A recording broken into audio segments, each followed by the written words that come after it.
And welcome to this week's episode of the UFO Show here on the Area 51 Sports Network. We did take a couple weeks off, but we are back. Andy, how are you doing today? Yeah, I'm doing well. How about yourself? Doing good over here.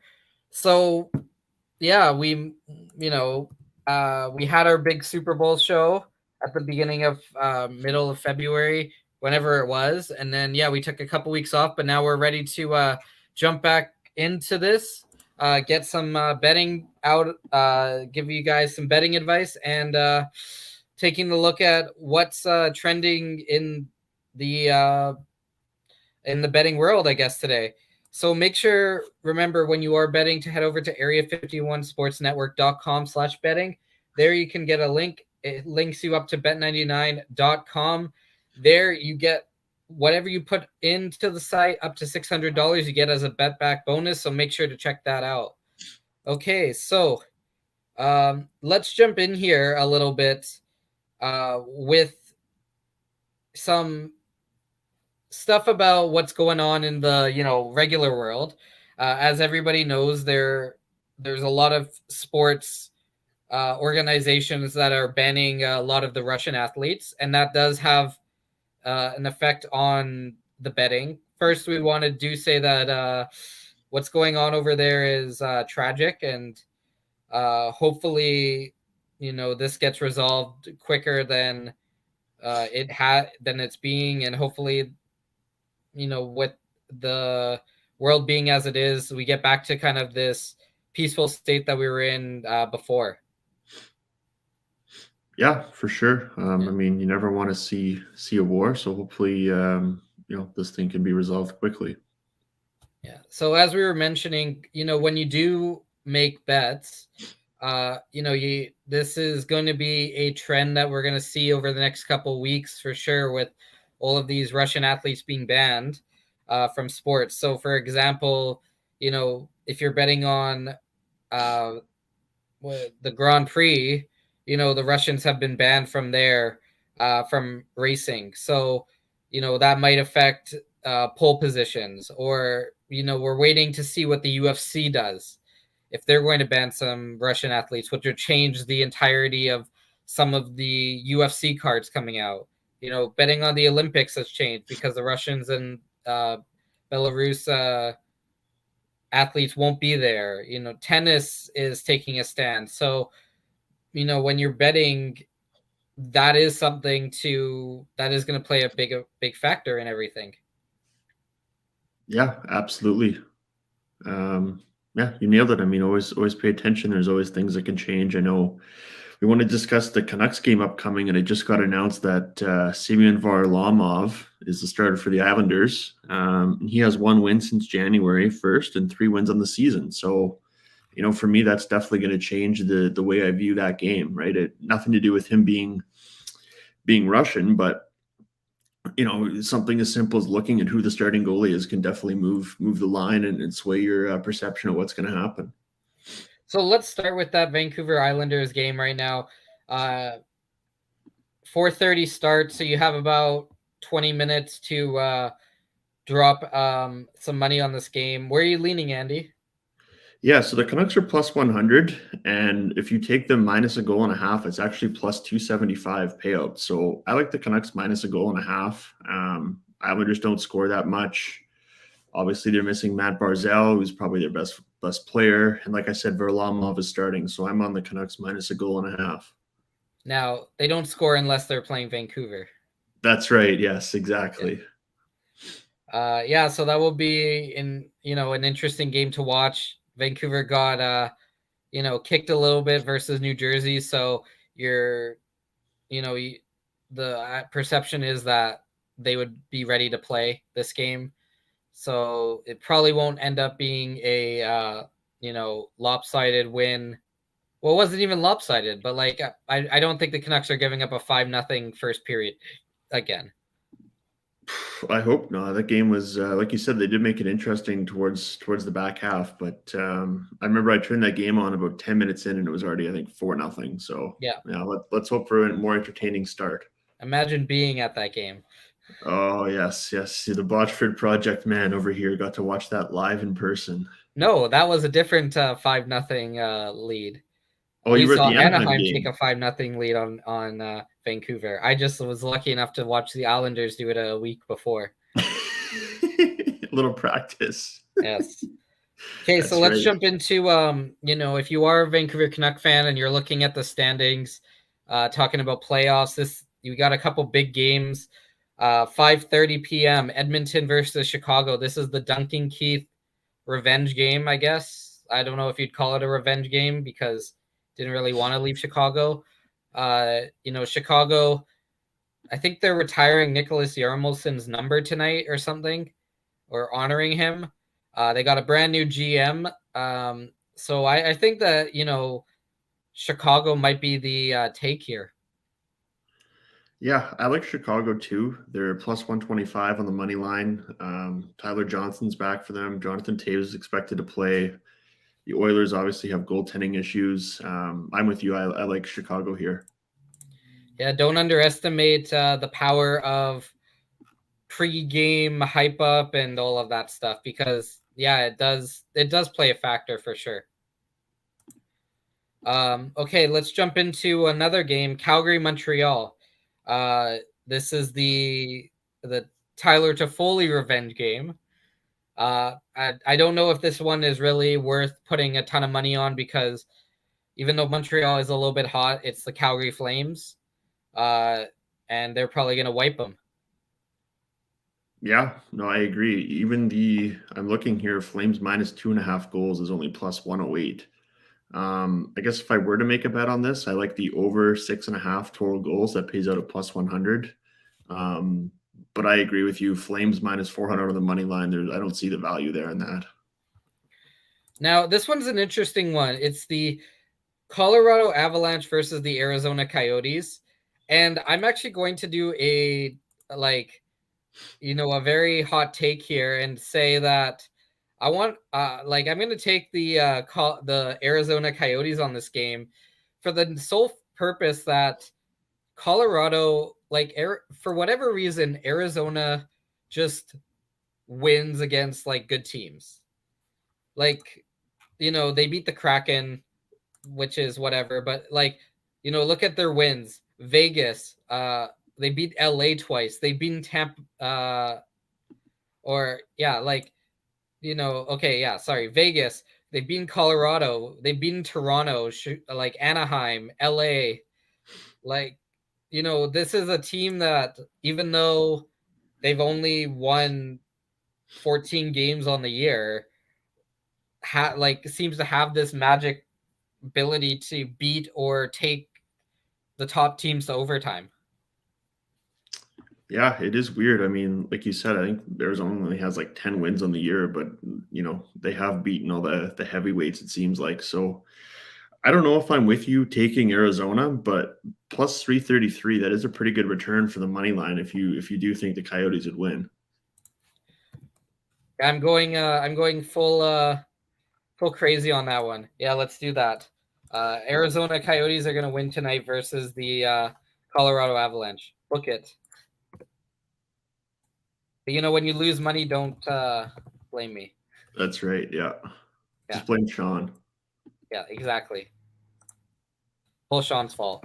Okay, so let's jump into the next game here, which is the Boston Bruins at Vegas.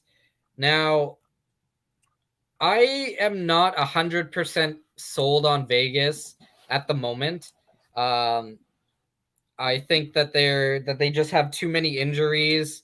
This whole Mark Stone thing is, I think, going to bite them. I think it was Jay Fresh just released, or not Jay. Yeah, I think it was Jay Fresh just released this thing, this graph that showed that Petrangelo and Shea Theodore are amongst the league worst in I think it's win or in certain categories. This Vegas team, I feel is very overhyped, and I think that Boston is the play here at plus 100.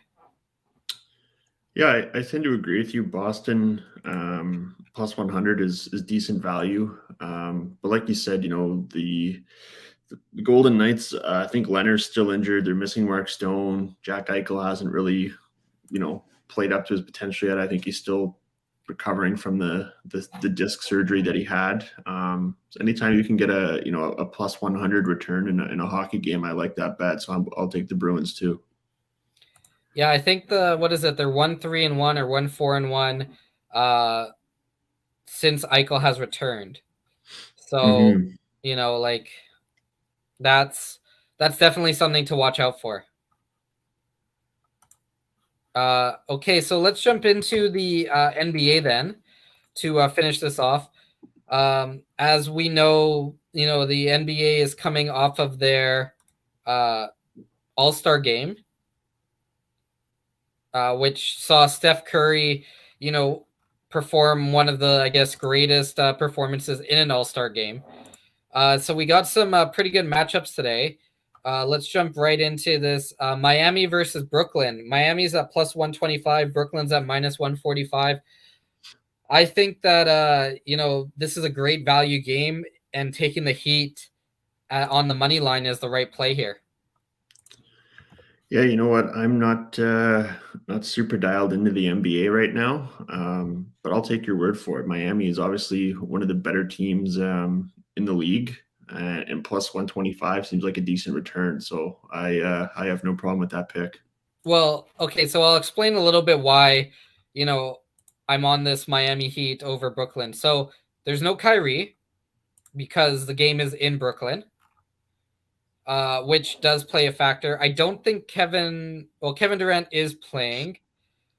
He's making his return after injury, but we don't know what Ben Simmons can do yet. We don't know what the new uh, players on Brooklyn can do.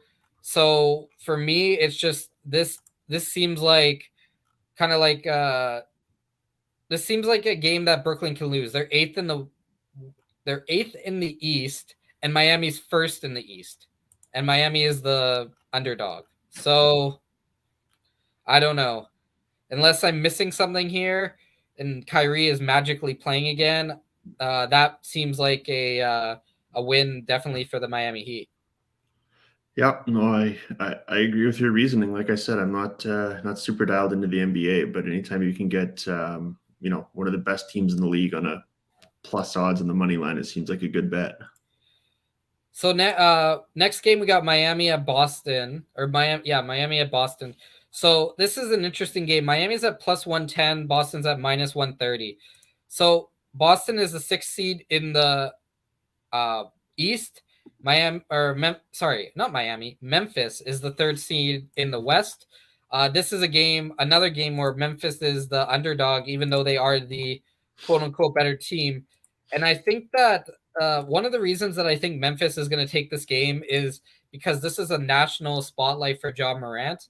He is one of the best players in the league right now, without question.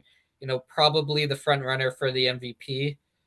And he's playing at the Garden. So it's like, you know, let's jump into this bet and say like John Moran is going to 100% uh like steal the show. That's kind of where I'm thinking on this. Yeah, no, like you said, John Morant is probably is the front runner for MVP. He's having an unreal season. He does seem to always step up in these bigger moments, these national televised games. So, this game, I would even be looking at a prop bet with John Morant, excuse me, and one of the bets here I'm looking at is John Morant versus Derek White, who's going to get more points. John Morant is minus 2,500. I mean, doesn't seem like there's a ton of value there, but that seems pretty much, easy money, right? Like free money at that point. So maybe that's a bet I would make as well. Yeah, we'll see what happens with that one where there are a couple like John Morant to have 30 plus points and 7 plus assists at plus 225. That's a pretty good bet, I think, as well. That's in the boosted odds for the NBA.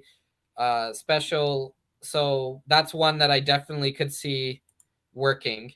Uh, but we'll see. Like, um, yeah, like John Morant is just on another level basically right now. Uh, I also do want to throw out, there was a boosted odd that just came through on Bet99 about JT Miller. So JT Miller to score a goal today, plus one goal. They boosted it up to plus 265. So that is something that you probably should jump on for sure. JT Miller is hot. So jumping back to the NHL for a second, that boosted odd just came through on bet99.com. So that's probably a good bet to make. Yeah, no, definitely. I mean, he's the leading scorer on the Canucks, and if you look at this road trip, it seems like he's due for a goal. So I like that bet as well. So we'll wrap up the NBA talk here with the big game of the night out west. We got the Battle of LA, the Clippers versus the Lakers. So this is an 8 versus 9 seed. Now remember, in the NBA, both of these teams would make the play-in. So they're trying to fight to get over that 7th seed. This is a very tight game. Right now, the betting odd is on the LA Lakers at plus 115. This is a complicated one because you can't say, home court advantage because they play in the same building. The floor might say Lakers or Clippers, but that the opposition's fans are going to be there. So there's no real home court advantage in this game. Lakers have lost 3 in a row. Clippers have won 4 in a row. So this is more of, do you think that, LeBron is going to just take over the game and not let his team lose 4 in a row? Like, that's what it comes down to here. Russell Westbrook is Russell Westbrook. I know that they just suffered. They've just been Lakers have just been suffering injury after injury. So the Clippers seem like, even though they are the favorite here, the Clippers seem like if you want to put down a bet, that's where you go. Yeah, the Lakers are a little bit of a mess. Probably one of the most disappointing teams in the NBA this year. For me, I'd probably go with the Clippers. I know they're the favorite in this match, but I don't trust the Lakers anymore. So Clippers minus 135 would be my bet. Now, I do know that LeBron is day to day with a knee, and he is questionable, but there is no way that he's missing a battle of LA. Like, no way, right? Like, unless I'm missing something here. That's the game that LeBron fights to play in every year. Like, you don't want your crosstown rivals to beat you. It's it's the same as like when the Rangers play the Islanders or the Cubs play the White Sox. Like, you want to embarrass your crosstown rival, I feel like. Yeah, no, definitely. I can't comment on how high quality the basketball will be in this game, but I do agree with you. I think the intensity and the atmosphere will be very, very good tonight. That's for sure. So let's finish up here with a little bit of soccer or football in the MLS. So the Vancouver Whitecaps are hosting the New York City FC in their home opener. Now, the Whitecaps kind of got embarrassed last week in Columbus. They definitely did not look prepared for the game, and it showed. So let's jump in here and let's look at some of the bets. Now, New York City FC are the reigning champions of MLS. They're coming in at plus 105. The Whitecaps to win is plus 240, and then the draw is plus 250. Do you think that the Whitecaps, will learn from their mistakes last week with the home crowd behind them and pull off this upset, or do you think that it's all New York? Yeah, I mean, it's hard to have some faith after what happened last week with the Whitecaps. We'll see if Brian White's going to play. Obviously, losing Max Crepeau, caused some issues, I think, last week for the Whitecaps. So for me, I like New York here. I just think it's too early to really have a good sense of what the Whitecaps are going to be this season. So I'd be on New York in this game. Yeah, we'll definitely see. What the Whitecaps are able to do um, this week. Hopefully, their formation is a little bit better. I know last week they didn't play either Eric Godoy or Florian Jungwirth, which was very surprising. You know, uh, Baldissimo is good in the midfield, but that's definitely a position that they need to upgrade. I'm not the biggest Russell Tybert fan, especially as an attacking midfielder. So, maybe that's something that they look at, getting guys like Gutierrez back in there. So there are definitely a lot of questionable moves that were made. But hey, it's game one. It's not, a playoff game. There's a long season to go. So hopefully the Whitecaps can bounce back in front of their home crowd. Yeah, hopefully. I know our friends from the Terminal City FC podcast are going to be there as credentialed media, so hopefully they can go there and cover a win. Yeah, Area 51 will have 3 members at that game, with Joshua Griffiths also there. Mm-hmm. So make sure to check out all of their socials, and if you're in Vancouver and you have time, it's going to be a great atmosphere. So definitely check it out. Yeah, for sure. So Andy, before we wrap up, any odd or bets that we haven't talked about that kind of interest you? I know that in the next couple weeks, people should be looking into, or in the next couple weeks, we're going to be starting to cover March Madness, which should be fun. But yeah, any last minute thoughts before we wrap up here? Yeah, I've been getting into the UFC more and more. So there's a big fight this weekend. I know our friend Bluebeard did his live stream yesterday, but I'm looking at the headline fight here: Colby Covington versus Jorge Masvidal. Jorge Masvidal is a plus 250 to win. I think Colby's probably clearly the better fighter, but in a sport like UFC where, it's one punch or one kick can end it, it might be worth putting a bit of action on Masvidal at plus 250 just for the odds play. Yeah, and if you are going to watch that fight, make sure to tune in about 7 o'clock. There's the Greg Hardy versus Sergey Spivak fight. So it's always great to watch Greg Hardy get knocked out. So make sure to check that one out. Mm-hmm, exactly. Okay, so that will do it for this week's episode of the UFO Show 51 Sports Network.